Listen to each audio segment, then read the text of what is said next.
I believe each congregation is able to take away from the workshops and the discussions what fits for them.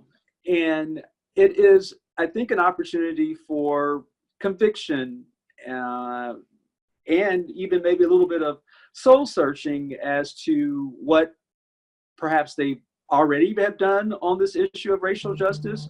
Where are there opportunities to do more? How might they even begin, if they haven't already, to invite conversations similar to the ones that we'll have at the workshops that engage people in a healthy civil dialogue around race and racism, as well as race relations?